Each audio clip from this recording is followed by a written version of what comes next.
नमस्कार, आदर, अभिनंदन, आभार।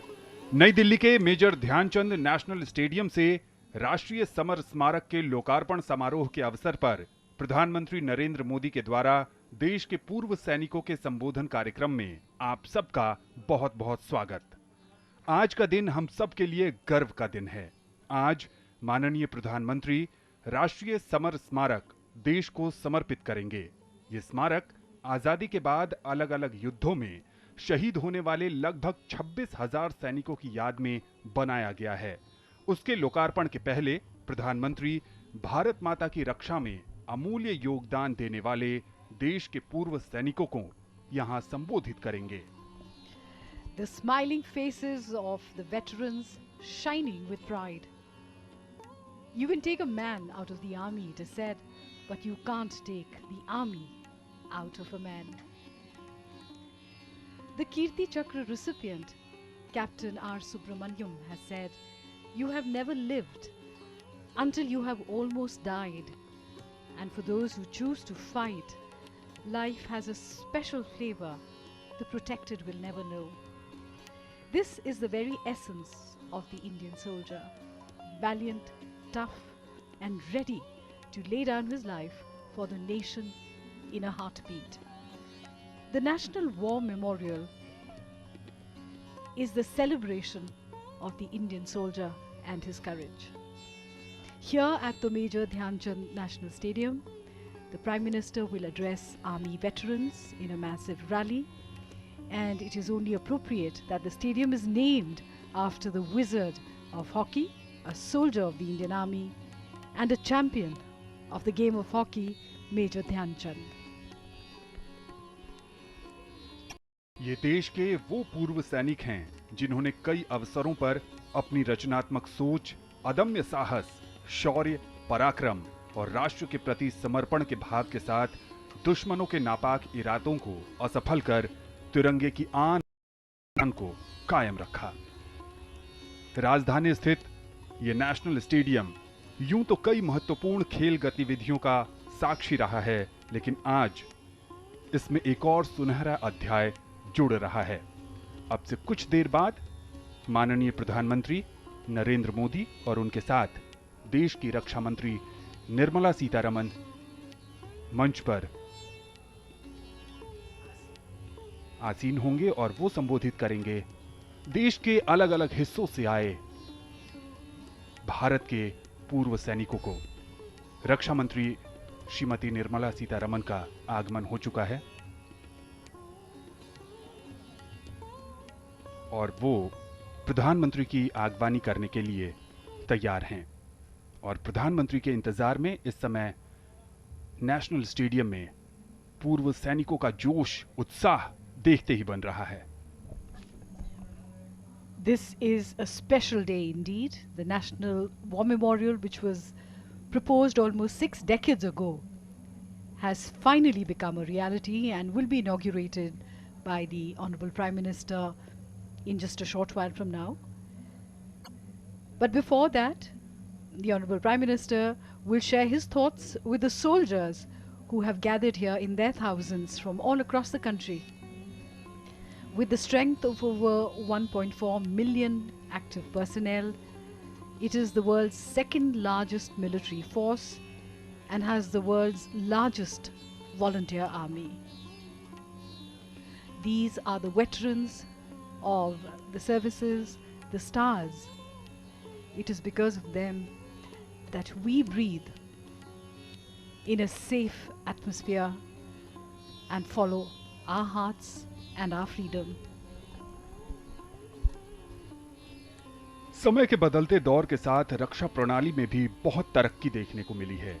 यहाँ पे कई ऐसे पूर्व सैनिक हैं, जब आजादी के बाद उन्होंने सेना में अपना योगदान शुरू किया होगा तो सुविधाएं कम होंगी, लेकिन उनका जज्बा उस समय भी वही रहा होगा जो आज आधुनिक साजो सामान के बाद एक भारतीय सैनिक का है। That's absolutely right. The Indian Army today is a modern, state-of-the-art army. But what makes it special is not the machines and not the guns, but the people. The people who have dedicated themselves to the service of the nation, and they are ready to lay down their lives in a heartbeat for the country. Colonel M.N. Rai, who was martyred in Jammu and Kashmir, had told his daughter, "Play your role in life with such passion that even after the curtains come down, the applause doesn't stop." India most definitely salutes her martyrs and applauds her soldiers. A soldier may retire from service, but the deep love for the nation and the dedication abides. These are our true heroes and role models for the youth. और इन तमाम पूर्व सैनिकों का एक अधूरा सपना आज राष्ट्रीय समर स्मारक के रूप में पूरा हो रहा है। इनमें बहुत से ऐसे लोग होंगे जिन्होंने अपने दोस्तों को खोया होगा, जिन्होंने अपने बेटों को खोया होगा, और आज उन सबको राष्ट्रीय समर स्मारक के तौर पर एक अलग पहचान मिल रही है, जहां पर आज के बाद आम जनता जा सकेगी, उनके नामों को पढ़ सकेगी, उनके बारे में जान सकेगी, और उन्हें शहादत के बाद एक नई पहचान देने की ये जो कोशिश भारत सरकार की ओर से हुई है, वो वाकई अपने आप में नायाब है। And these veterans will also go to the National War Memorial to remember the wars and to remember their fallen brethren. This is also a time to honor the Veer Naris, the valiant women who are the strength of the nation. They send their husbands and sons to war knowing full well of the dangers that might besiege their loved ones. And when the sons don't return and they are left all alone, they fight the war of life bravely and with dignity. They also send their sons to the front in service of the nation and find strength in the pictures of their lost husbands and sons and in the letters that they might have written. In some regiments, it's a tradition for soldiers to write a letter and leave it with their commanding officer before a tough assault. Painful as it may be, it is the only way they can express their last wishes, for that's all they might get. Many a time, a soldier does not make it back home, but his words and emotion do give strength to the family and to their colleagues.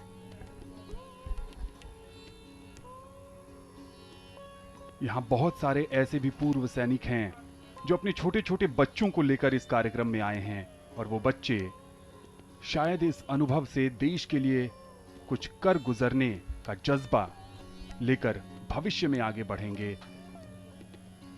Medals shining proudly on these chests, a mark of the dedicated service of these soldiers during their time in the services. A proud smile today, because this is a special day for the soldiers and their families, and of course for all of us, the grateful nation that salutes these soldiers. Dhyan Chand Stadium was built in 1933 as a gift for Delhi from the Maharaja of Bhavnagar. It was originally a multi-purpose stadium and was named after Dhyan Chand ji in 2002, and here we see the Prime Ministerial Carcade. There is much anticipation here at the Major Dhyan Chand Stadium for the arrival of the Honorable Prime Minister Shri Narendra Modi ji, as he will share his thoughts with the heroes of the nation.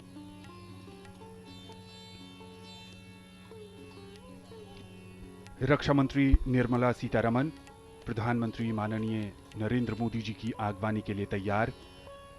हम आपको बता दें कि Dhyanchand stadium में पूर्व सैनिकों को संबोधित करने के बाद प्रधानमंत्री इंडिया गेट परिसर में राष्ट्रीय समर स्मारक के लोकार्पण के लिए जाएंगे।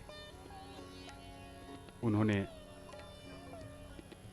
प्रधानमंत्री नरेंद्र मोदी ने रक्षा मंत्री का अभिवादन स्वीकार किया और अब वो नेशनल स्टेडियम में जा रहे हैं, जहां मंच बनाया गया है और ये सभी पूर्व सैनिक प्रधानमंत्री के संबोधन के इंतजार में।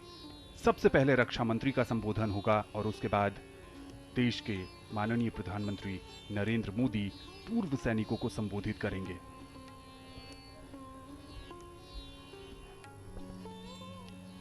There is a wave of anticipation and excitement here at the Major Dhyan Chand National Stadium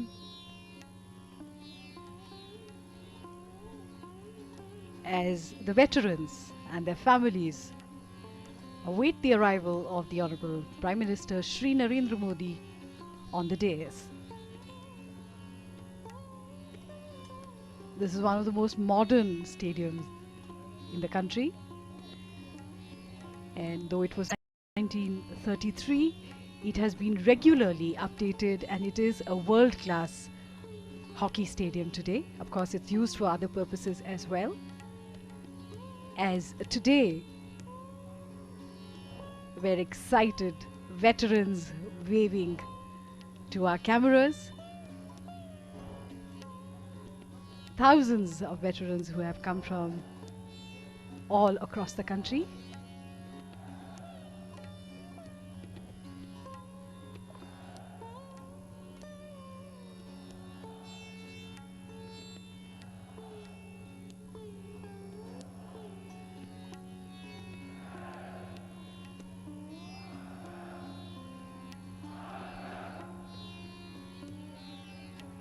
जब प्रधानमंत्री मंच पर जा रहे हैं तो पूरे परिसर में जोश देखते ही बन रहा है। भारत माता की जय के साथ वंदे मातरम का जय घोष।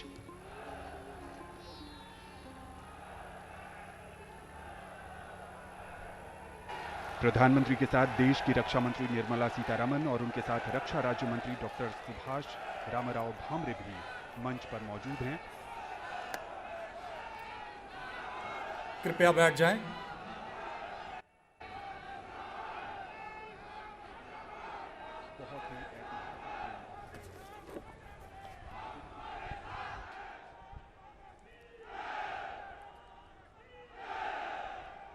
राष्ट्र की रवानगी आज नेशनल स्टेडियम में दिखाई दे रही है।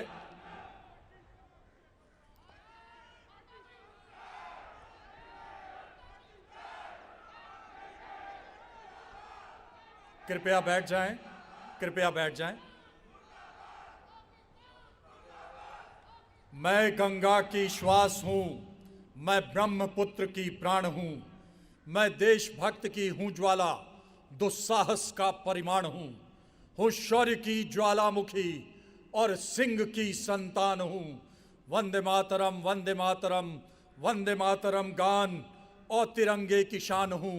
काशी मथुरा वृंदावन का ईश्वरीय वरदान हूं। समस्त राज्यों का राष्ट्रीय सम्मान हूं। पूर्व सैनिकों का सामूहिक वीरता बलिदान हूं। मैं सारा हिंदुस्तान हूं, मैं सारा हिंदुस्तान हूं, मैं सारा हिंदुस्तान हूं।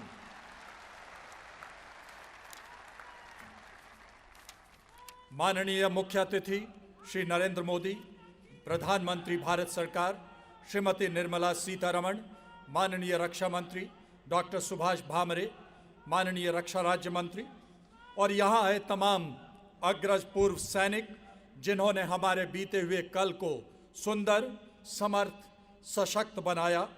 शीर्ष सैन्य अधिकारी और कार्यक्रम से संलग्न तमाम सैनिकों का मैं कर्नल JK सिंह, स्वयं एक पूर्व सैनिक, आप सभी का सशस्त्र सेनाओं के पूर्व सैनिक समारोह में हार्दिक अभिनंदन करता हूं। पूर्व सैनिक राष्ट्र जिन्हें बहुत सम्मान से देखता है, एक ऐसा नाम जिनका नाम सुनते ही सर आदर से झुक जाता है, जो होठों पर आते ही हाथ अपने आप सैल्यूट के लिए उठ जाते हैं। एक ऐसा नाम जिसके लिए पूरे देश का हाथ प्रणाम की मुद्रा में उठ जाता है। तभी आज आपकी उपस्थिति और माननीय प्रधानमंत्री जी की उपस्थिति से नेशनल स्टेडियम का तापमान दिल्ली के बाहरी क्षेत्रों से कई डिग्री ज्यादा है। जब सरहद से आवाज उठती है तो फौजी के कदम अपने आप उठ जाते हैं, क्योंकि सैनिक एक गीत है, वतन की प्रीत है, जो मोम के धागे में अंगारे पिरोता है, मौत को तकिए के नीचे रख के सोता है। झांक तो ले उन बिखरती बंकरों में आज, दर्द के तेजाब से चेहरे को धोता है। दुश्मन जिन खेतों में कल बारूद रखाए, उनमें अंगारों के वह नित बीज बोता है। मोम के धागे में अंगारे पिरोता है, मौत को तकिए के नीचे रख के सोता है। भारत का देशभक्त जनतंत्र है, पूर्व सैनिक वीरता का गूंजता एक मंत्र है। पूर्व सैनिक वंदना है, वीरता का मान है। पूर्व सैनिक राष्ट्र की धड़कन हमारी जान है। इसके रेशों में बना बलिदानियों का नाम है। ये बनारस की सुबह है, यह अवध की शाम है। पूर्व सैनिक बाइबल है, भागवत का श्लोक है। पूर्व सैनिक आयते कुरान का आलोक है। पूर्व सैनिक वेद की पावन ऋचा का ज्ञान है। पूर्व सैनिक राष्ट्र का सबसे बड़ा सम्मान है। अब मैं श्रीमती निर्मला सीतारमण, माननीय रक्षा मंत्री भारत सरकार से अनुरोध करता हूं कि कृपया स्वागत संबोधन करने की कृपा करें। माननीय रक्षा मंत्री श्रीमती निर्मला सीतारमण।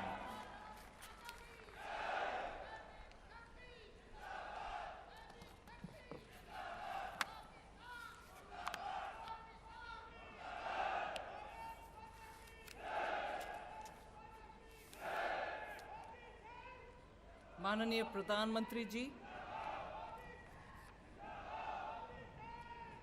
रक्षा राज्य मंत्री डॉक्टर बामरे जी, मेरे सामने बैठे हुए इस देश के शान पूर्व सैनिक आप लोगों का मेरे हृदयपूर्वक नमन।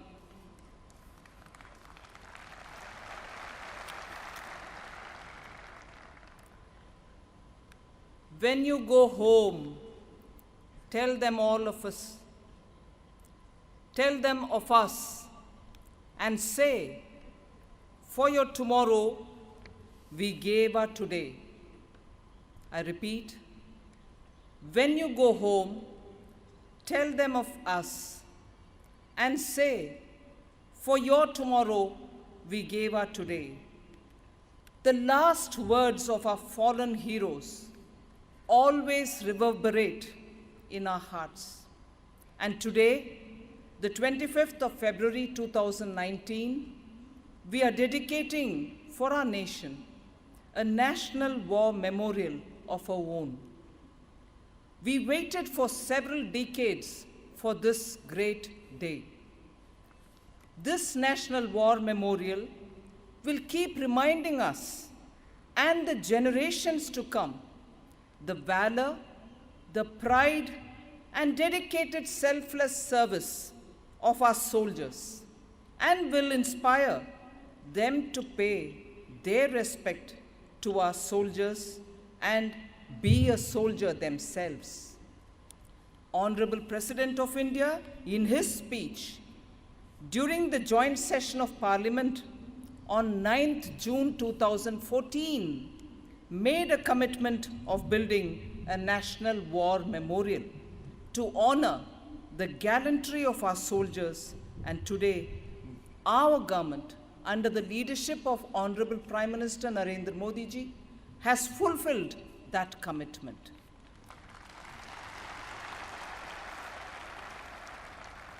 To honor and to pay tribute to the soldiers who lost their lives during World War I and the Afghanistan-Waziristan operations, a memorial of pre-independence era, the India Gate, was constructed.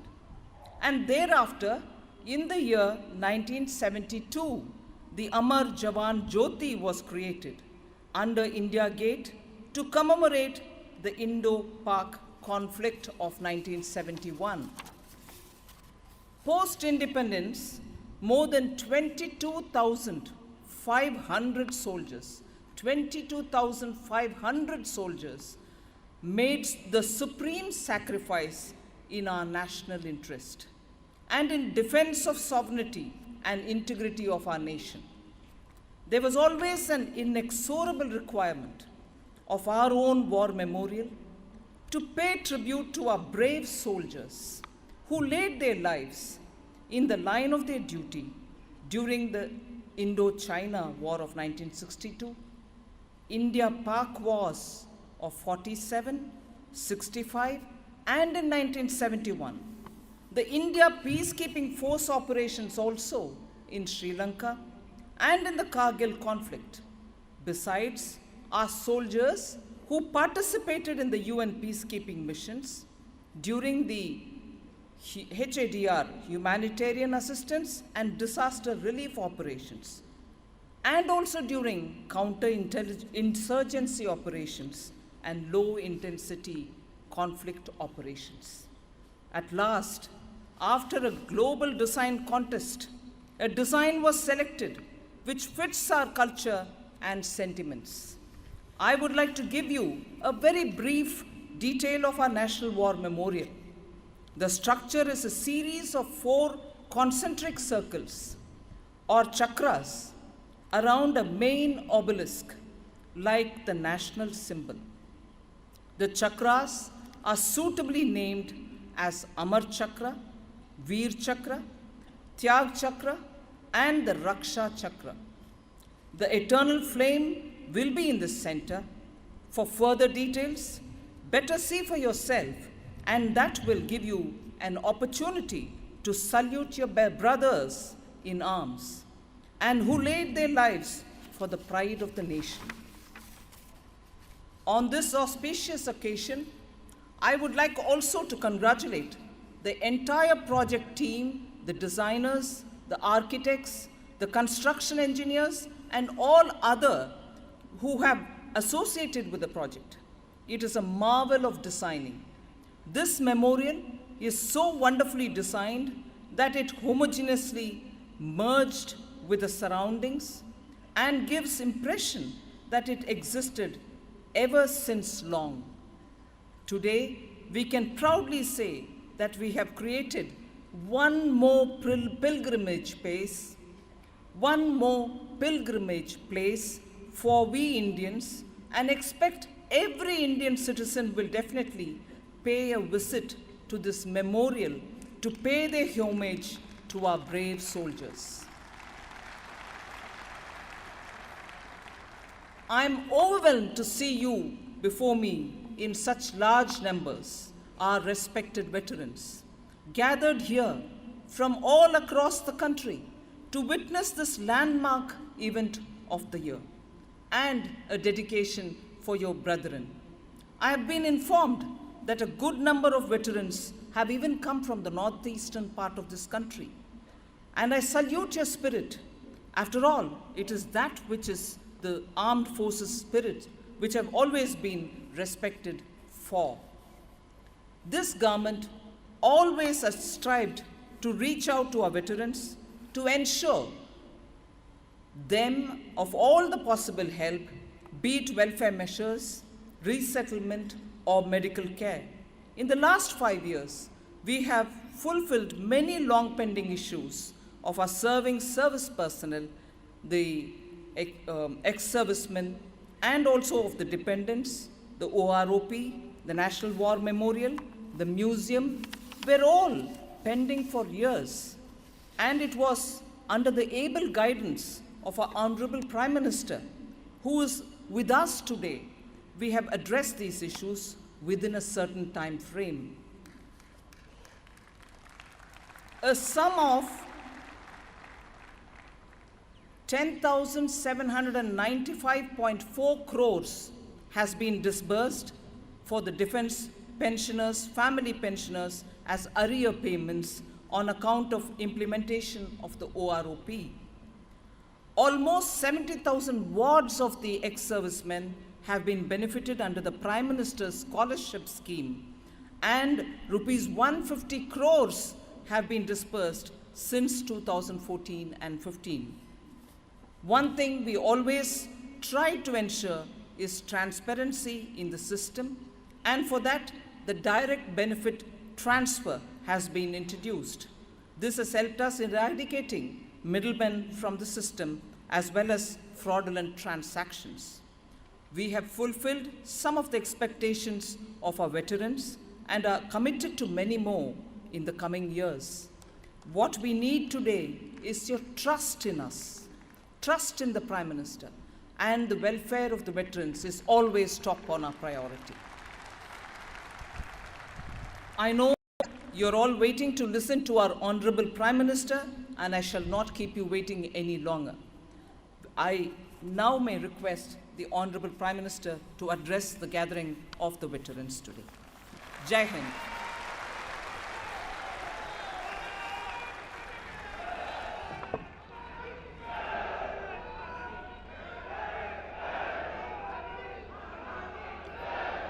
रक्षा मंत्री निर्मला सीतारमण जी,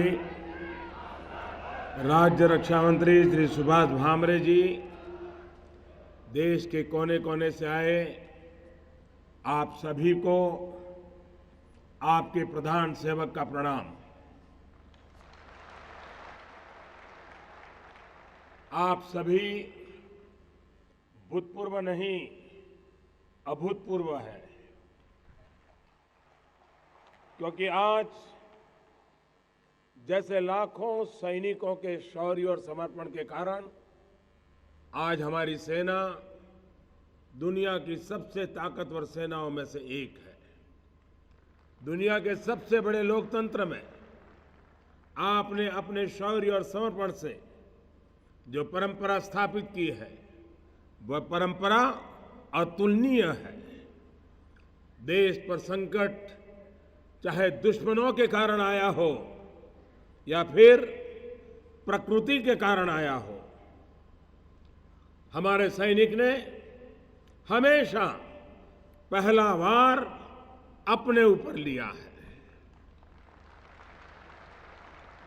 चुनौती को सबसे पहले कबूल किया है और उसका सबसे असरदार जवाब भी दिया है। जब लता दीदी ने यहां पर ए मेरे वतन के लोगों गीत को स्वर दिए थे, तो देश के करोड़ों लोगों की आंखें नम हो गई थी। साथियों, इस ऐतिहासिक स्थान पर मैं पुलवामा में शहीद हुए वीर सपूतों की रक्षा में सर्वस्व न्योछावर करने वाले हर बलिदानी को नमन करता हूं। मैं राष्ट्र के सभी मोर्चों पर मुश्किल परिस्थितियों में डटे हर वीर वीरांगना को आज इस अवसर पर नमन करता हूं। साथियों, नया हिंदुस्तान, नया भारत आज नई रीति और नई नीति से आगे बढ़ रहा है। मजबूती के साथ विश्व पटल पर अपनी भूमिका तय कर रहा है, तो उसमें एक बहुत बड़ा योगदान आपके शौर्य, अनुशासन और समर्पण का है। आज मुझे बहुत संतोष है कि थोड़ी देर बाद आपका और देश का दशकों लंबा इंतजार खत्म होने वाला है। आजादी के 7 दशक बाद मां भारती के लिए बलिदान देने वालों की याद में निर्मित राष्ट्रीय समर स्मारक उन्हें समर्पित किया जाने वाला है। इस स्मारक में हजारों शहीदों के नाम अंकित है, जो देश की वर्तमान और आने वाली पीढ़ियों को राष्ट्र सेवा और राष्ट्र निर्माण के लिए प्रेरित करती रहेगी। साथियों, राष्ट्रीय समर स्मारक की मांग कई दशक से निरंतर हो रही थी। बीते दशकों में एक दो बार प्रयास हुए, लेकिन कुछ ठोस नहीं हो पाया। आपके आशीर्वाद से साल 2014 में हमने राष्ट्रीय समर स्मारक बनाने के लिए प्रक्रिया शुरू की और आज तय समय से पहले इसका लोकार्पण भी होने वाला है। आप सभी ने राष्ट्र के लिए एक अद्भुत स्मृति का सृजन किया है। साथियों, ये स्मारक इस बात का भी प्रतीक है कि संकल्प लेकर उसे सिद्ध कैसे किया जाता है। ऐसा ही एक संकल्प मैंने आपके सामने किया था वन रैंक वन पेंशन को लेकर के। पहले की सरकारों के समय आपको कितना संघर्ष करना पड़ा, कितना आंदोलन करने पड़े, इसका देश साक्षी रहा है। अब देश और आप सभी इस बात के भी साक्षी हैं कि वन रैंक वन पेंशन न सिर्फ लागू हो चुका है, बल्कि अब तक 35,000 करोड़ रुपए हमारी सरकार द्वारा वितरित किए जा चुके हैं। सरकार का पेंशन बजट जो पहले 44,000 करोड़ रुपए था, अब वो बढ़कर के 1,12,000 करोड़ रुपए से ज्यादा हो चुका है। सोचिए, एक वो भी सरकार थी जो कहती थी कि सिर्फ 500 करोड़ रुपए में वन रैंक वन पेंशन लागू हो जाएगा। साथियों, ओआरओपी को लागू होने से आप सभी की पेंशन में 40% की बढ़ोतरी हुई है। इतना ही नहीं, मौजूदा सैनिकों की सैलरी में भी 2014 की तुलना में करीब 55% की वृद्धि हुई है। इसके अलावा आप सभी पूर्व सैनिकों से जुड़ी दूसरी सुविधाओं का भी सरकार द्वारा ध्यान रखा जा रहा है। आपको पेंशन से जुड़ी शिकायतों के लिए दफ्तरों के चक्कर न काटना पड़े, इसके लिए एक ऑनलाइन सिस्टम बनाने पर काम चल रहा है। इसी प्रकार हमारी सरकार ने ये प्रावधान किया है कि जो सैनिक लाइन ऑफ कंट्रोल या अंतर्राष्ट्रीय सीमा पर दुश्मनों से लोहा लेने के लिए तैनात रहते हैं, उनको अगर हादसे से, बाढ़ या तूफान या भूस्खलन जैसी अनेक प्राकृतिक आपदाओं में अगर चोट लगती है या शहादत मिलती है, तो वह सैनिक या उनका परिवार भी पेंशन का हकदार होगा। बहुत लंबे समय से आपकी मांग थी कि आपके लिए सुपर स्पेशलिटी अस्पताल बनाए जाएं। आज इस ऐतिहासिक अवसर पर मुझे आपको ये बताने का सौभाग्य मिला है कि एक नहीं बल्कि हम ऐसे 3 सुपर स्पेशलिटी अस्पताल बनाने जा रहे हैं। साथियों, जब देश का सैनिक सशक्त होता है तो सेना भी सशक्त होती है। देश की सेना का मनोबल देश की सुरक्षा तय करता है और इसलिए हमारे सभी प्रयासों में हमारी सोच और हमारे अप्रोच का केंद्र बिंदु है हमारे सैनिक, हमारे फौजी भाई। इसी सोच और अप्रोच के कारण पहली बार 57,000 से अधिक नॉन कॉम्बेटेंट पदों को कॉम्बेटेंट पदों में बदला गया है।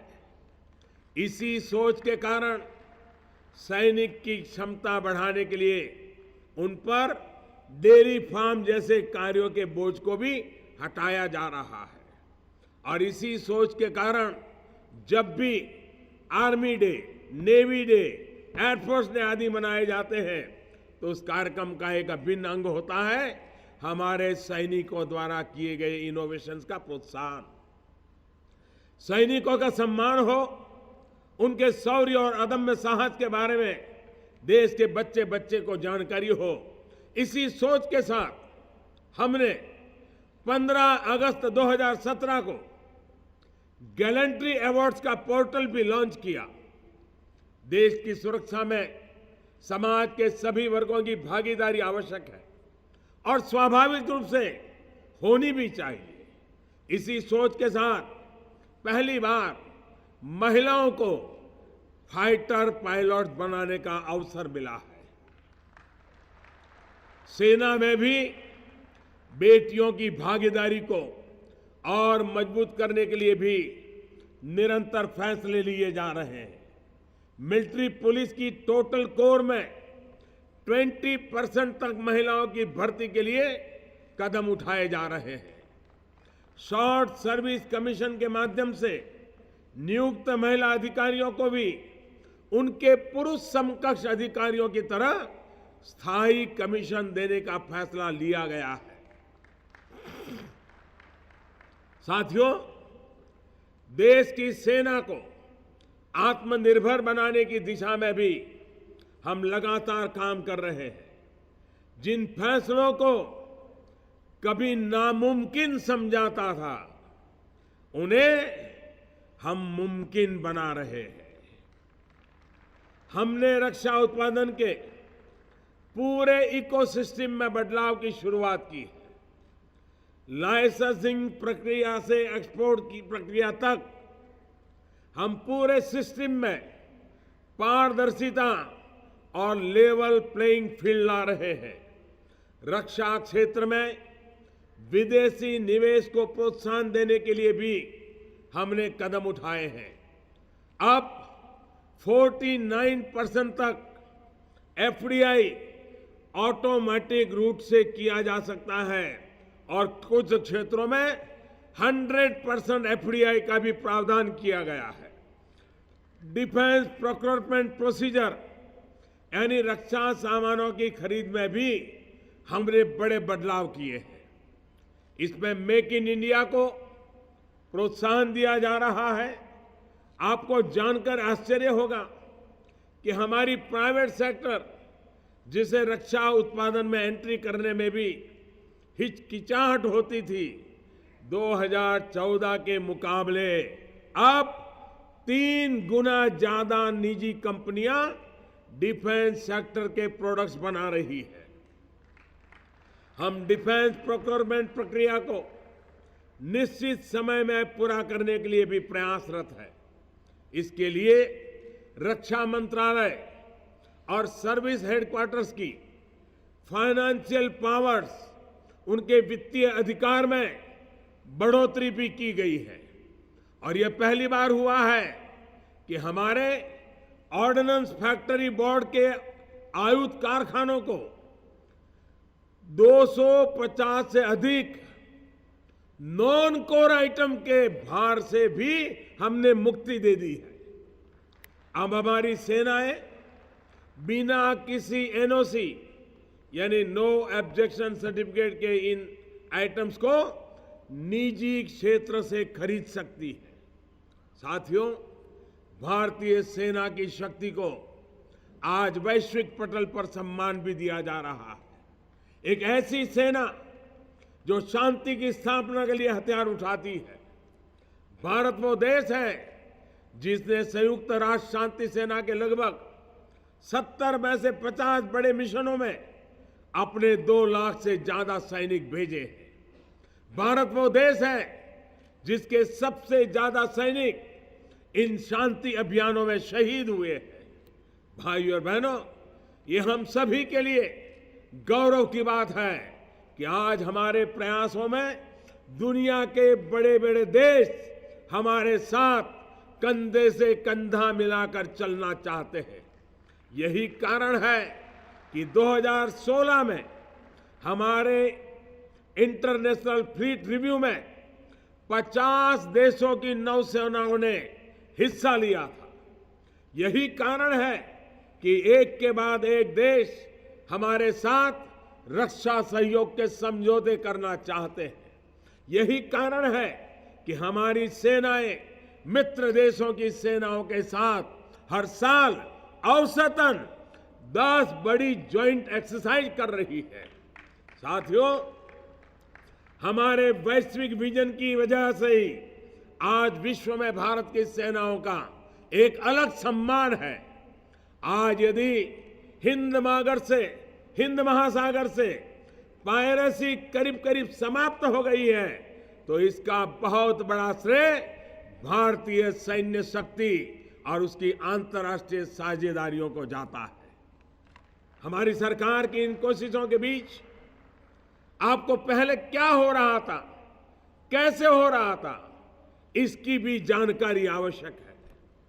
आप में से बहुत से लोग इससे परिचित होंगे, लेकिन मैं आज इस अवसर पर देश के सामने फिर कुछ जानकारियां दोहराना चाहता हूं। ये जानकारियां आज की नई पीढ़ी को भी जानना जरूरी है।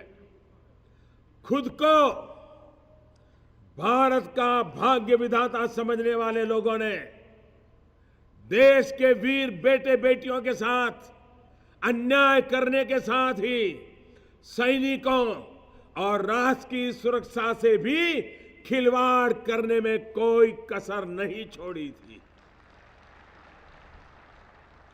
साथियों, साल 2009 में सेना ने 1,86,000 बुलेट प्रूफ जैकेट की मांग की थी।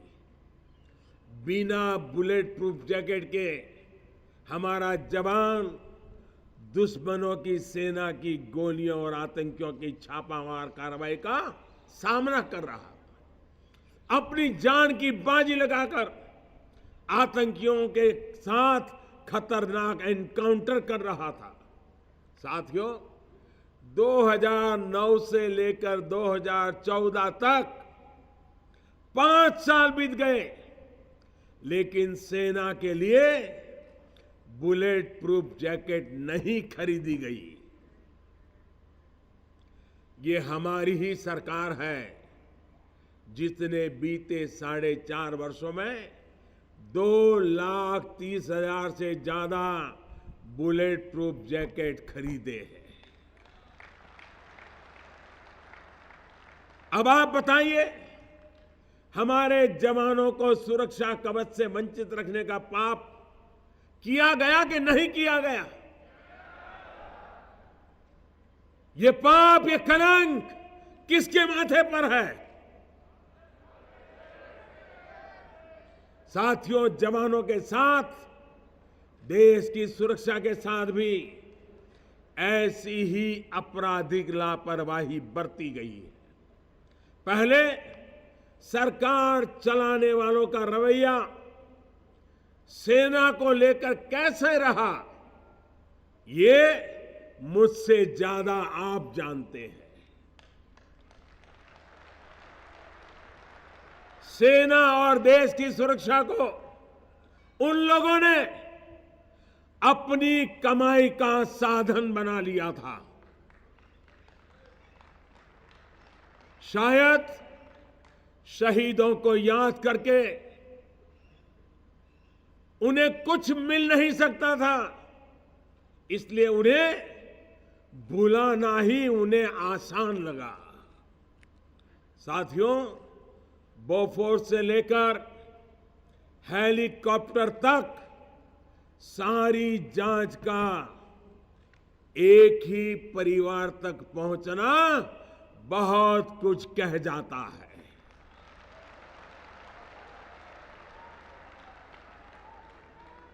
अब यही लोग पूरी ताकत लगा रहे हैं कि भारत में राफेल विमान आ ही ना सके। साथियों, अगले कुछ महीनों में जब देश का पहला राफेल भारत के आसमान में उड़ान भरेगा, तो खुद ही इनका सारी कोशिशों का, साजिशों को ध्वस्त कर देगा।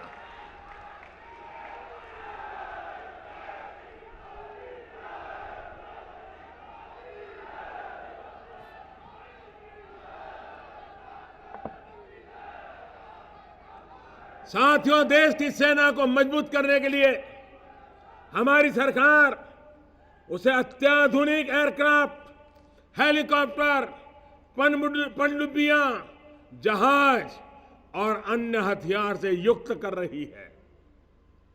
राष्ट्र हित को नजरअंदाज करते हुए जो फैसले कई दशकों से रुके हुए थे, उन्हें अब एक के बाद एक प्रायोरिटी के आधार पर लिया जा रहा है। सेना के लिए अत्याधुनिक राइफलों को खरीदने और भारत में बनाने का काम भी हमारी सरकार ने ही शुरू किया है। हाल ही में सरकार ने 72,000 आधुनिक राइफल की खरीदी का ऑर्डर दिया है।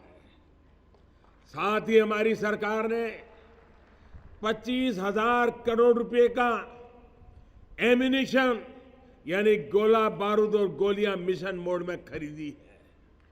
साथियों, सेना को मजबूत करने की बात हो या फिर शहीदों को सम्मान, कुछ लोगों के लिए देश से भी बड़ा अपना परिवार है। परिवार के हित है। आज देश को राष्ट्रीय समर स्मारक मिलने जा रहा है, लेकिन राष्ट्रीय पुलिस मेमोरियल की भी तो यही कहानी थी। इस मेमोरियल को बनाने और राष्ट्र को समर्पित करने का सौभाग्य भी हमारी ही सरकार को मिला। करीब 2.5 दशक पहले इस स्मारक की फाइल चली थी। बीच में अटल जी की सरकार के समय बात आगे बढ़ी, लेकिन उनकी सरकार के जाने के बाद स्थिति फिर से जस की तस हो गई।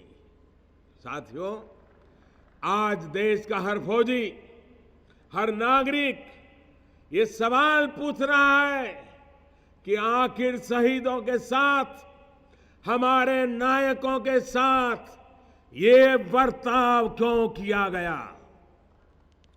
देशवासियों के साथ, शहीदों के परिवारों के साथ, देश के लिए खुद को समर्पित करने वाले महानायकों के साथ इस तरह का अन्याय क्यों किया गया। आखिर वो कौन सी वजह थी जिसकी वजह से किसी का ध्यान शहीदों के लिए स्मारक पर नहीं गया। भाई और बहनों, इंडिया फर्स्ट या फैमिली फर्स्ट,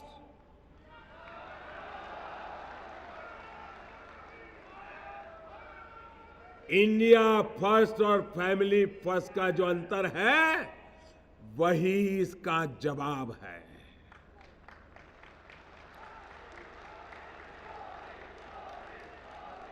स्कूल से लेकर अस्पताल तक, हाईवे से लेकर एयरपोर्ट तक, स्टेडियम से लेकर अवार्ड तक, हम देखते आ रहे थे हर जगह एक ही परिवार का नाम जुड़ा रहता था। एक ही परिवार के गुणगान का परिणाम, उसका दुष्परिणाम ये निकला कि इनकी सरकारों में भारत के इतिहास, भारत की महानता या फिर भारत की परंपरा को कभी महत्व मिला ही नहीं। इसलिए सरकार में आने के बाद हम स्थिति को बदलने में हर तरह से जुटे गए। आज सरदार पटेल हो या बाबा साहब आंबेडकर हो या फिर नेताजी सुभाष चंद्र बोस हो, हमारे राष्ट्र पुरुषों को राष्ट्र के गौरव के साथ, न्यू इंडिया की आत्मा, उसकी पहचान के साथ जोड़ा गया है। साथियों, मेरा यह भी स्पष्ट मानना है और ये मैं दिल से बताता हूं, मेरा स्पष्ट मानना है कि मोदी महत्वपूर्ण नहीं है। बल्कि इस देश की सभ्यता, संस्कृति और इतिहास सबसे ऊपर है।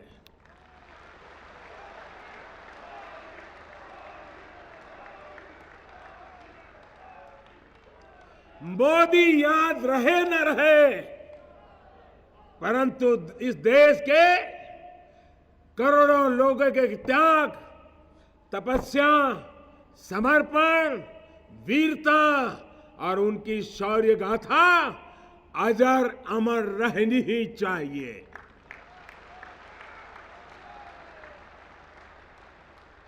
साथियों, पूर्व सैनिकों और शहीदों के परिवारों का जीवन आसान बनाने के लिए अनेक कदम बीते 4.5 वर्ष में उठाए हैं। आने वाले समय में अनेक और फैसले लिए जाएंगे। अब एक मजबूत सरकार आपके सामने है, जिसे नामुमकिन को मुमकिन बनाना आता है। राष्ट्र के मान के लिए, वीर वीरांगनाओं के सम्मान के लिए, आपके लिए, आपके परिवार के लिए, आपका ये प्रधान सेवक हमेशा राष्ट्र हित को सर्वोपरि रखते हुए ही फैसले लेगा।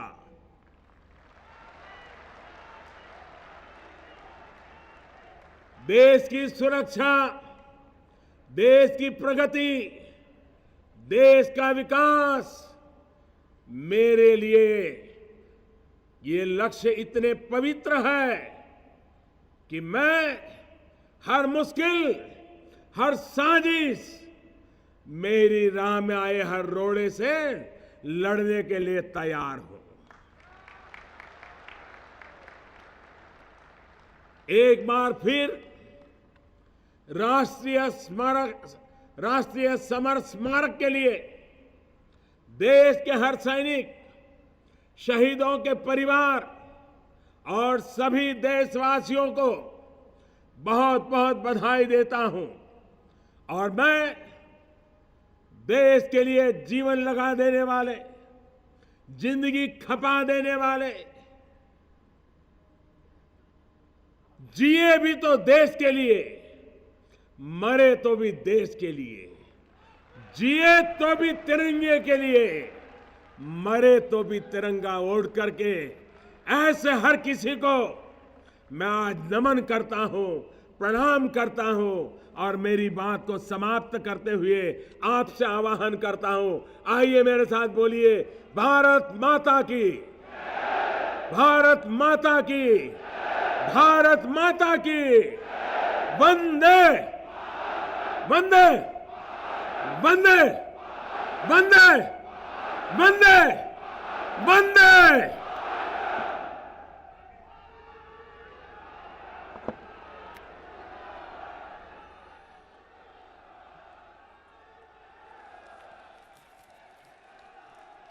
इतना जोश भर दिया है प्रधानमंत्री जी ने कि आज हर व्यक्ति यह कह रहा है, कान खोलकर सुन ले दुश्मन, गर मैं जाऊं रण में यूठन, लहर लहर के आसमान में बायनट पे लहराऊंगा, अब की बार तिरंगा तेरी छाती पर फहराऊंगा, अब की बार तिरंगा तेरी छाती पर फहराऊंगा।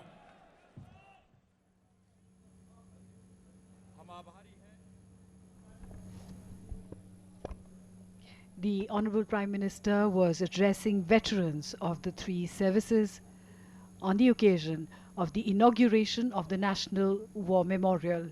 He shared with the veterans his thoughts and philosophy and vision for the Indian Army and expressed his gratitude to the veterans. The flag does not fly because the breeze moves it. It flies with every breath of the soldier who lives and dies protecting it. The National War Memorial is a celebration of every soldier's every precious breath.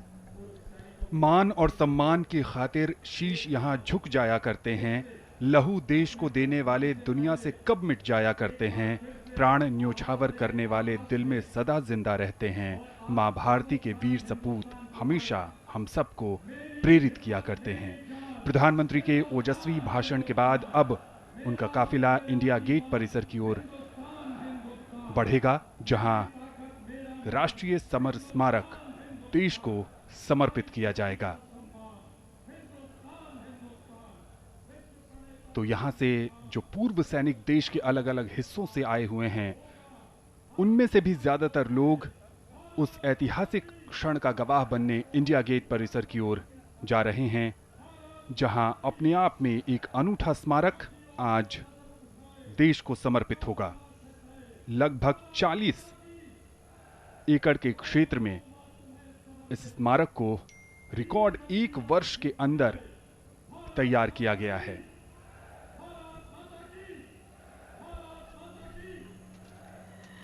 The sounds of Bharat Mata Ki Jai still reverberating here at the Major Dhyan Chand National Stadium.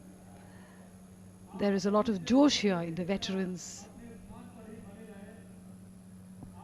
And the Honorable Prime Minister Shri Narendra Modi now leaving for the National War Memorial, which is just across the street from here. In fact, we can see India Gate in the backdrop.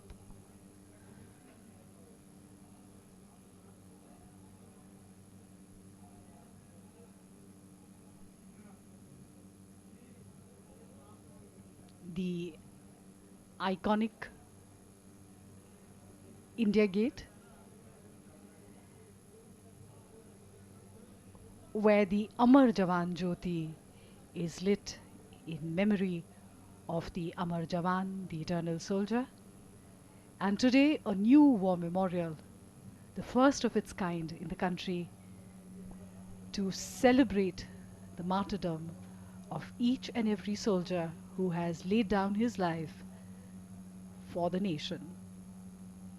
It will be inaugurated by the Honorable Prime Minister in just a short while from now.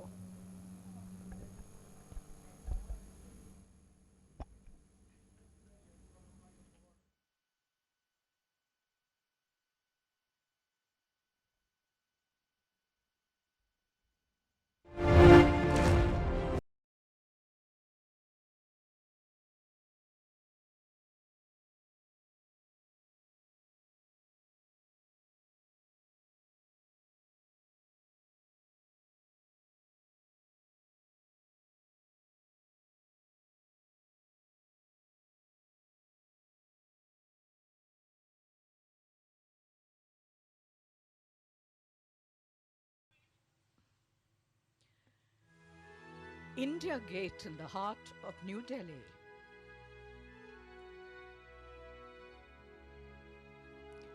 And the tallest monument here was constructed by the British in memory of 84,000 soldiers martyred in World War I and the Afghan War. The Amar Jawan Jyoti was built under its arch to honor the 3,843 soldiers who died liberating Bangladesh in 1971. In a while from now, the Prime Minister will dedicate to the nation the National War Memorial in homage to 25,942 soldiers martyred since 1947. An iconic complex spread over 40 acres, celebrating the immortality of the spirit of the soldier and structured to represent the life of soldiers from birth to martyrdom. शहीदों की चिताओं पर लगेंगे हर बरस मेले, वतन पे मिटने वालों का बस यही बाकी निशान होगा। आज एक ऐतिहासिक दिवस है। सन 1947 के बाद वीर गति को प्राप्त हुए तीनों सेनाओं के उन हजारों वीर सैनिकों की स्मृति और सम्मान में निर्मित ये भव्य राष्ट्रीय समर स्मारक उन्हें समर्पित किया जाएगा। भारतीय सेना के सिपाही जिन्होंने हमारे सुनहरे कल के खातिर सदैव अपना आज कुर्बान किया है, तिरंगे की शान रखने को अपना सर्वोच्च बलिदान दिया है। एक गौरवशाली परंपरा, निष्ठा, साहस, वीरता, रणकौशल और बलिदान का एक महान इतिहास। This is the story of unparalleled acts of bravery. A story of men who unflinchingly laid down their lives for the motherland. This is an undying legend of valor, an immortal tale of sacrifice. This is the story of a nation that rose as one. The time is ripe for Indians from all corners of the nation to rally together and remember those who fought and sacrificed for the unity of the nation and the idea of India.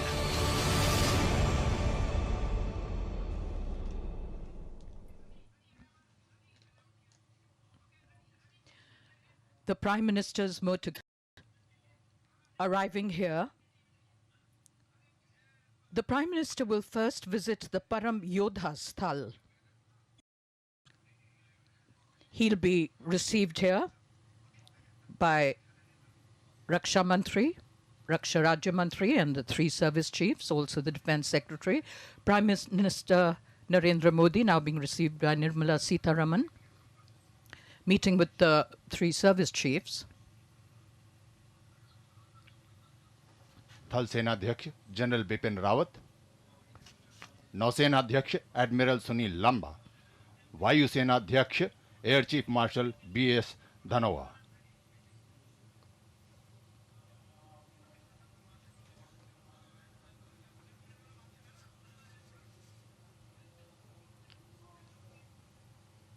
परम योद्धा स्थल, जहां हमारे राष्ट्र के 21 परम वीर चक्र विजेताओं की प्रतिमाएं लगी हैं और उनकी गाथाएं भी यहां पर लिखी हुई हैं।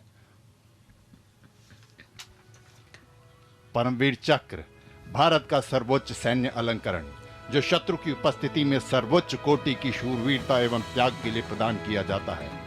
जिन 21 सैनिकों को अब तक यह सम्मान मिला है, उनमें से 14 को मरणोपरांत एवं 7 को उनके जीवन काल में प्रमाण प्राप्त हुआ है। हमारा सौभाग्य कि उनमें से 3 परमवीर चक्र आज भी जीवित और यहाँ उपस्थित हैं।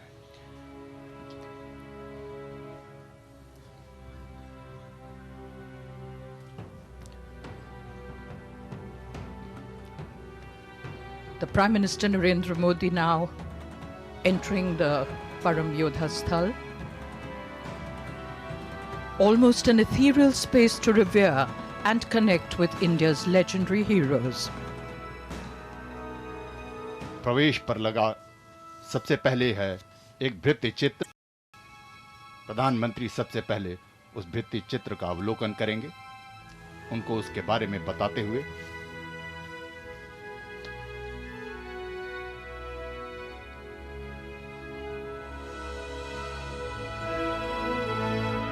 यह है वो भित्ति चित्र, युद्ध में 3 सेनाओं के सामूहिक।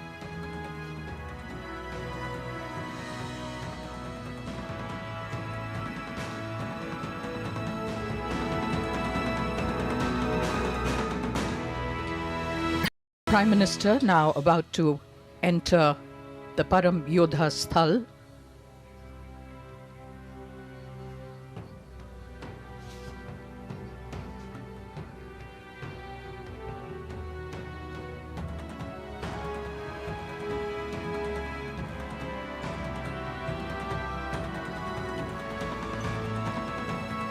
The Paramveer Chakra is India's highest military decoration and is awarded for the most conspicuous bravery or some daring or preeminent act of valor or self-sacrifice in the presence of the enemy, whether on land, at sea or in the air. अब वो हमारे 3 परम वीरों से भेंट कर रहे हैं। सूबेदार मेजर एवं ऑनरेरी कैप्टन बाना सिंह, परमवीर चक्र।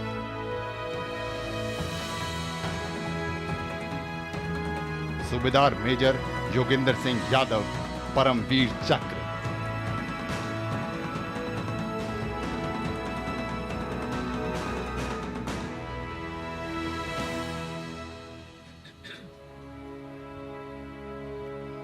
सूबेदार संजय कुमार, परमवीर चक्र।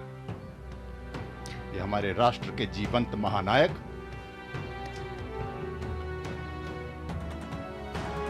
The Prime Minister paying tribute here at the entrance. He just met with 3 of the country's living and legendary heroes, recipients of the Paramveer Chakra. Subedar Major and Honorary Lieutenant Bana Singh, PVC, Subedar Major Yoginder Singh Yadav, PVC, and Subedar Major Sanjay Kumar, Paramveer Chakra. Of the 21 soldiers who received the Paramveer Chakra till date, 14 were awarded posthumously.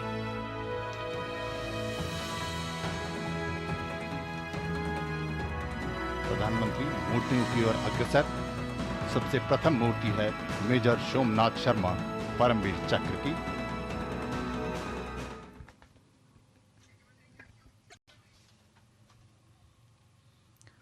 The Prime Minister in reverence and tribute, as he'll now pay homage to the recipients of the Paramveer Chakra, beautifully sculpted the features and nuances of each hero, imposing and strong, their deeds and heroic acts shining through and forever molded in bronze for posterity.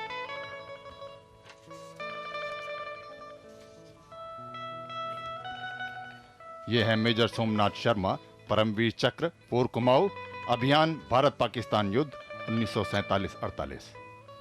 Major Somnath Sharma, Paramveer Chakra, posthumous for Kumaon, India-Pakistan War 1947-48, martyred on the 3rd of November 1947.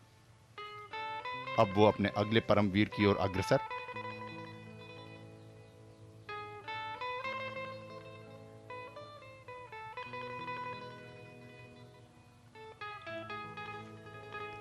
Nayak Jadunath Singh, first Rajput, अभियान भारत पाकिस्तान युद्ध 1947-48, शहादत की तिथि 6 फरवरी 1948। The Prime Minister just paid homage to Nayak Jadunath Singh, Paramveer Chakra posthumous, martyred on the 6th of February 1948. और अगले second lieutenant Rama Raghoba Rane, corps of engineers, इन अभियान भारत पाकिस्तान युद्ध 1947-48। Second Lieutenant R.R. Rane, Paramveer Chakra, Corps of Engineers, India-Pakistan War 1947-48. Almost like heaven on earth, these sanguine surroundings help us to psychologically connect, appreciate, revere and honor the sacrifices of the martyrs.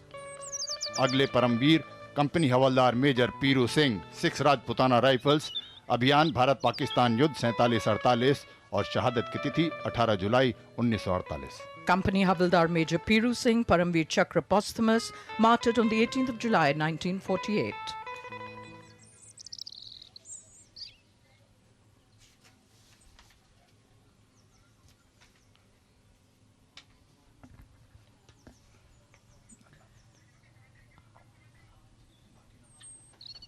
Verdant, lush and green, if ever there was the sound of silence, it would most certainly be palpable here in the midst of memories of India's most gallant martyrs and braves.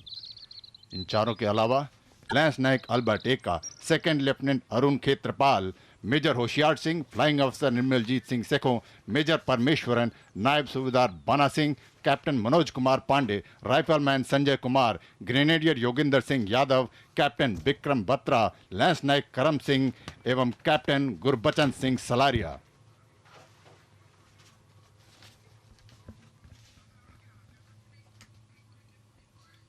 The Prime Minister now leaving for the National War Memorial. A wonderful picturesque view from a camera on top of India Gate. The Prime Minister now traversing the walkways in this gentle evening breeze, heading towards the National War Memorial, which will shortly be dedicated to the nation. यहाँ लगा प्रत्येक पत्थर वैसे तो मौन है, पर नहीं ये बेजुबान। हर कण में इनके कहानी है, हर जर्रे में दास्तान, क्योंकि प्रतीक हैं ये उनके जो हो गए कुर्बान। आहुति दी इन्होंने लहू की, न्योछावर किए प्राण, चाह कर भी इन शहीदों का ना हम चुका सकेंगे एहसान। The Prime Minister will now traverse sandstone pathways, walk by delicate water bodies and fountains, which lend to a magical environment and beauty.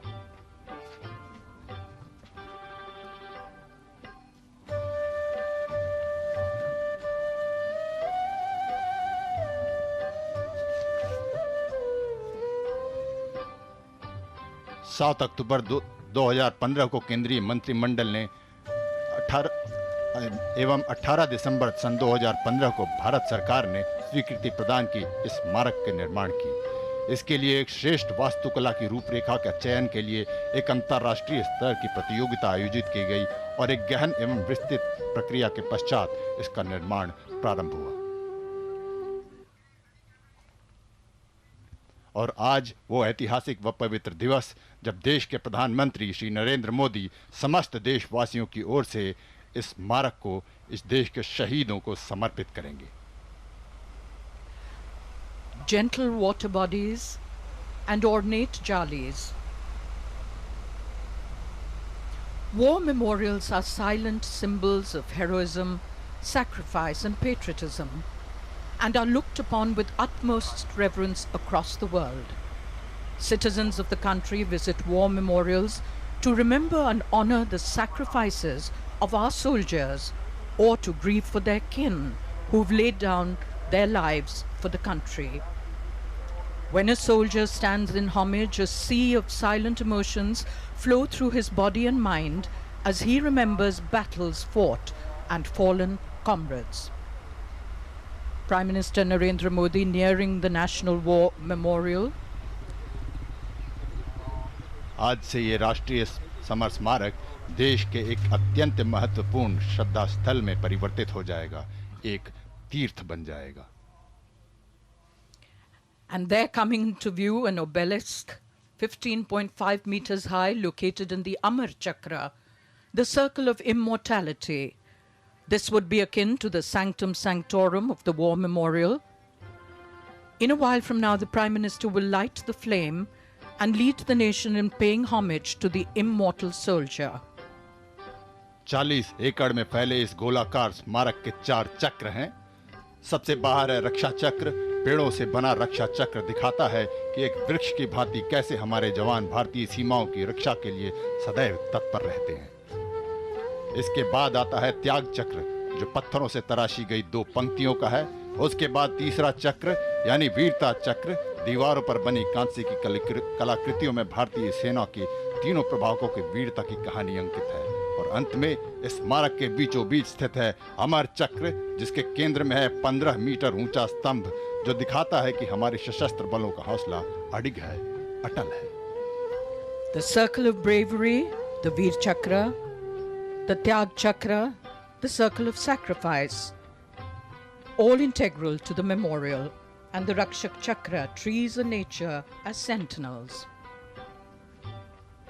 Here today we have an inter-services guard of honor positioned.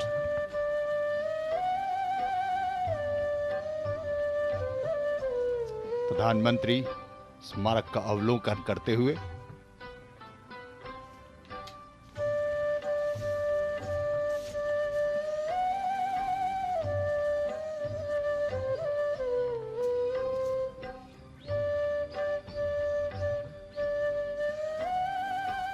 स्तंभ के गर्भगृह से अद्भुत दृश्य।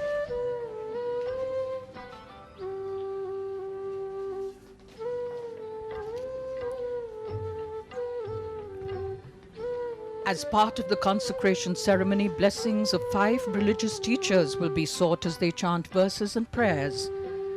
An eternal flame will shortly be lit at the base of the obelisk.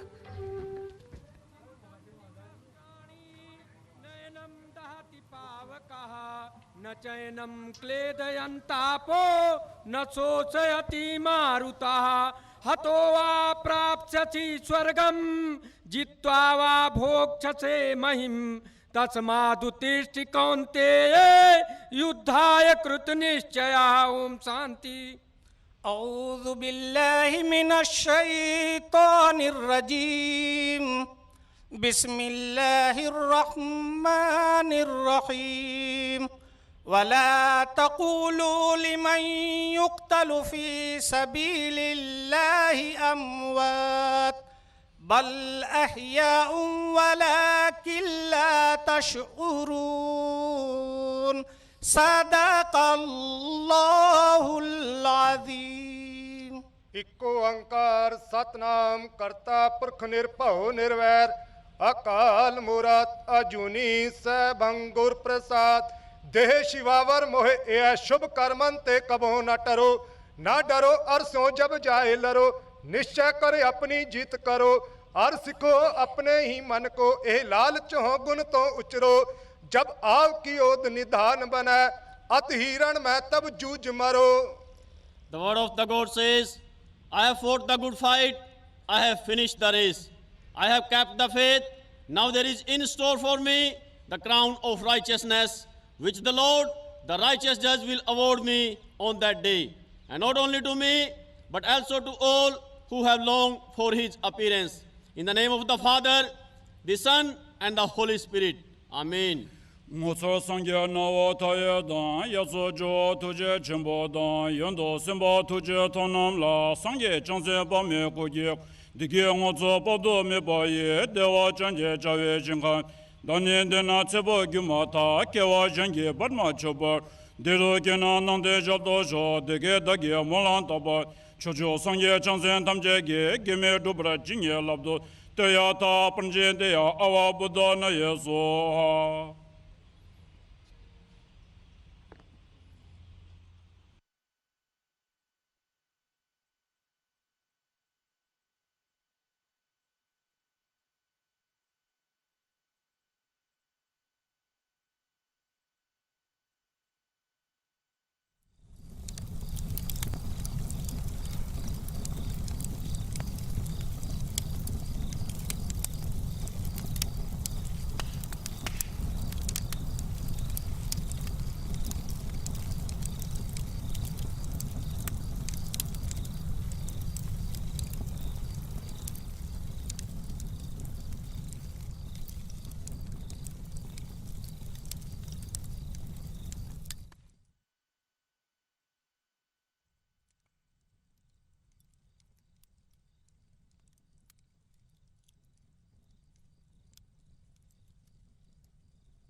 On the night of the 4th and 5th of December 1971, the Pakistan forces comprising 4,000 soldiers, T-59 and Sherman tanks and a medium artillery battery attacked Longewala border post held by 23 Punjab.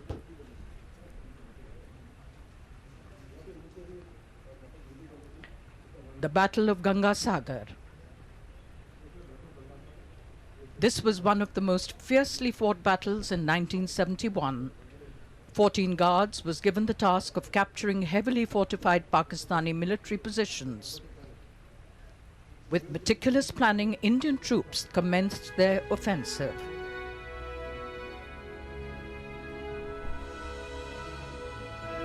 An impossible mission was accomplished and our Indian soldiers turned the Battle of Ganga Sagar in their favor.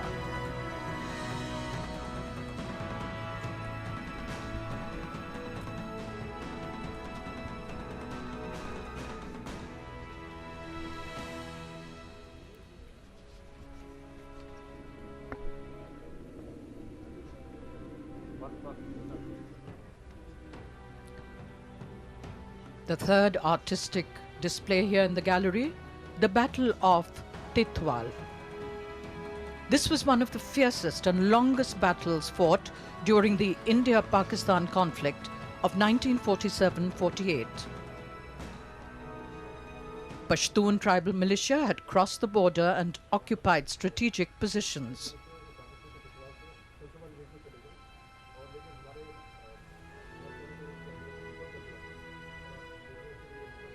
But they failed miserably against the indomitable spirit and determination of the Indian Army, which retained the post of Titwal.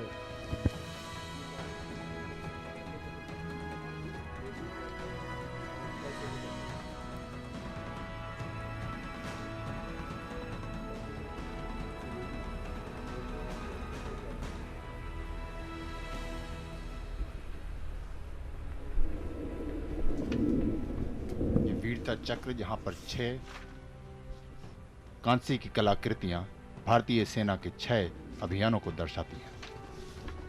अगला अभियान रेजांगला की लड़ाई 1962 के भारत चीन युद्ध के दौरान लद्दाख के इलाके में स्थित 18,000 फीट की ऊंचाई दुर्गम बर्फीली चोटियों पर लड़ी गई।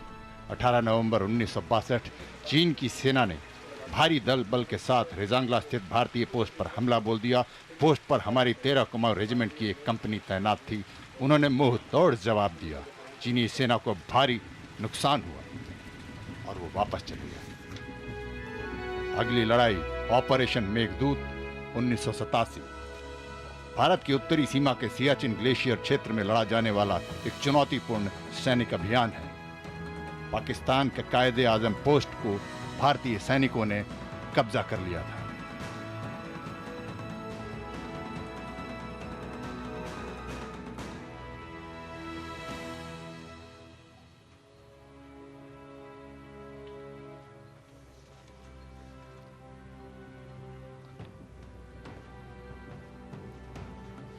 और अंतिम ऑपरेशन ट्राइडेंट 1971 के भारत पाकिस्तान युद्ध। 4 और 5 दिसंबर की रात भारतीय नौसेना के युद्धपोतों ने कराची बंदरगाह पर पहला मिसाइल हमला किया। रात के 10:30 बजे हमारे नौसैनिक बेड़ा कराची से सिर्फ 70 मील दूर पहुंच चुका था। रडार पर देखा दुश्मन का एक विध्वंसक युद्धपोत खैबर। एक साहसिक कार्रवाई में उसे हमला कर तबाह कर दिया।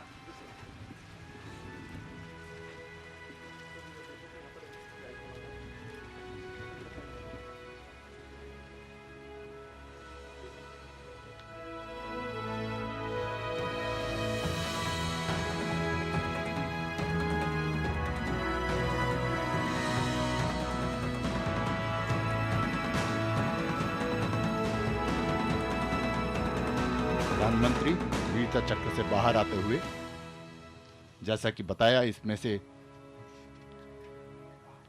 4 थल सेना, 1 वायुसेना और 1 नौसेना के अभियान को दर्शाया गया।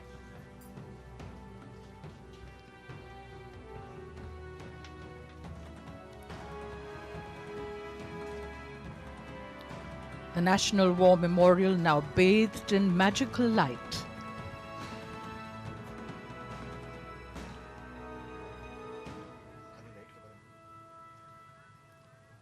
दिन हो या रात, मां भारती पर न्यौछावर हुए उनके बेटों का यह स्मारक हर पल भव्यता से सरोबार है। आज देश की प्रगति में उनकी वीर गति भी चमक रही है, जिन्होंने हंसकर अपने प्राण गंवाए, जो लौटकर अपने घर न आए।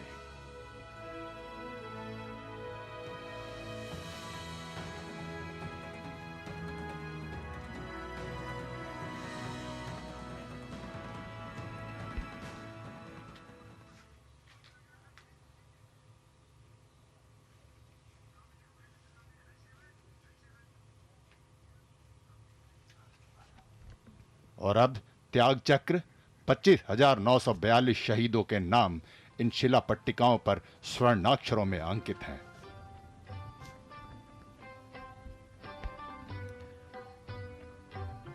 The Prime Minister now viewing the Tyag Chakra, 25,942 names of our martyrs etched in gilded letters on brick-colored granite.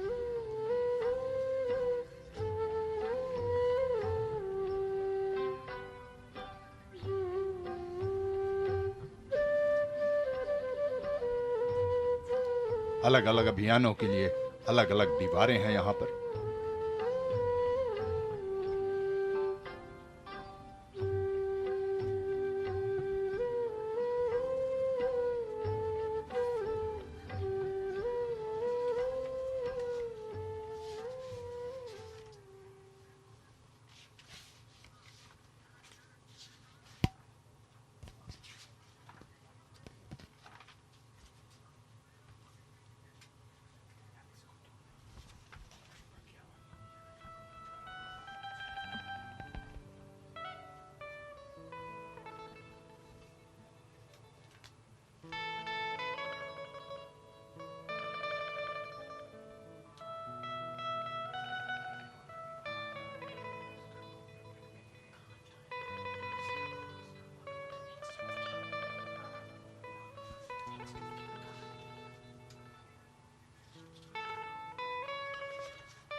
प्रधानमंत्री अब परमवीर चक्र विजेताओं के परिवारों से भेंट कर रहे हैं।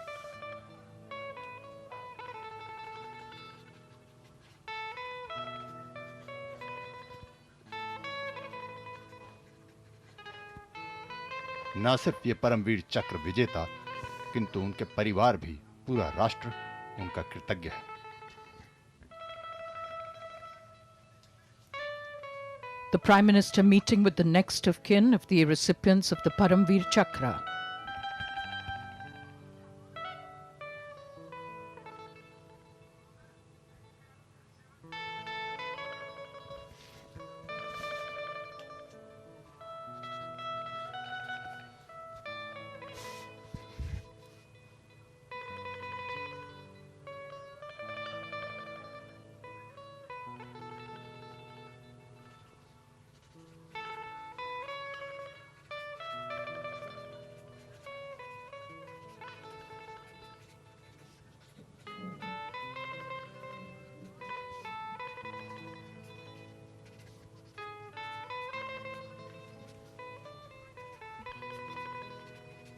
गौरव का ये पल उन परिजनों के लिए भी और प्रधानमंत्री के लिए भी।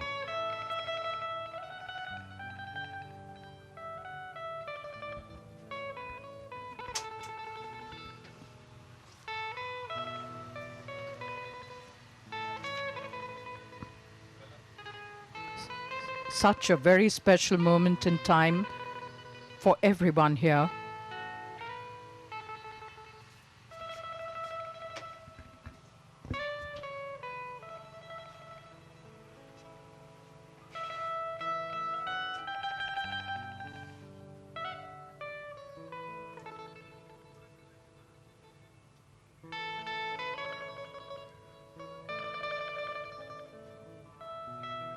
अद्भुत विहंगम दृश्य।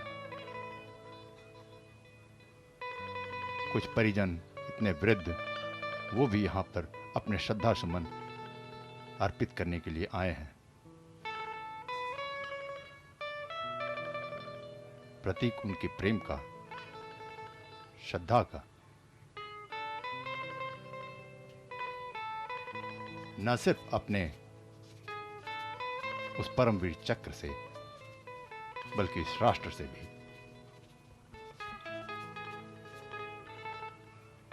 स्तंभ के ऊपर हमारा राष्ट्रीय चिन्ह सारनाथ का शेर, रोशनी में सरोवर,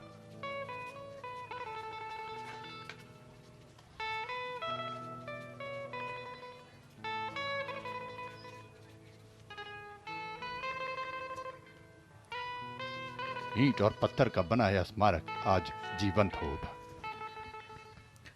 The Prime Minister will now record his memories, record them for posterity in this digital visitor's book.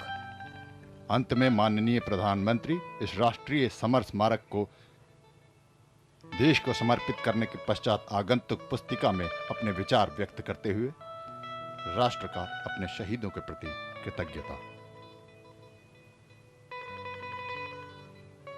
यह एक डिजिटल विजिटर बुक है।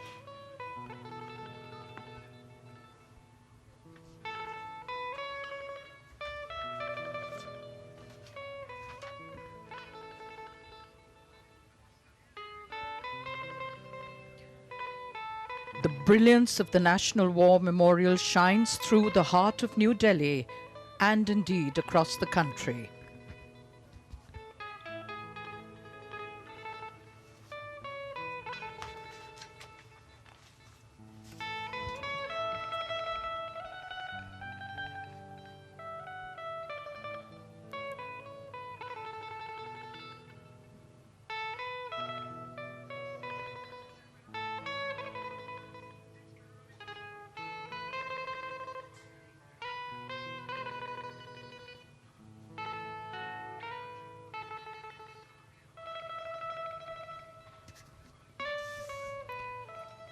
Prime Minister Narendra Modi now about to leave.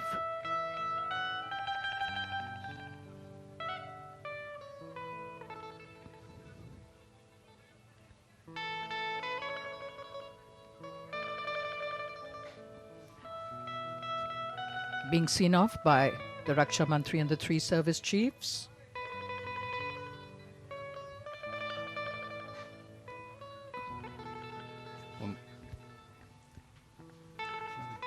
और अंत में देश के प्रत्येक भारतीय को ये संदेश कि यदि हम अमन, प्रेम, शक्ति, समृद्धि के मूल्यों को अपना लें तो यही हिंदुस्तान है, यही शहीद को श्रद्धांजलि, यही सच्चा सम्मान है। Let's close this telecast with a fervent prayer by each of us for the immortal soldier, for their next of kin and for our armed forces that forever keep India strong and united. The symbol of all this, the National War Memorial, just dedicated to the nation by Prime Minister Narendra Modi. Vande Mataram, Jai Hind.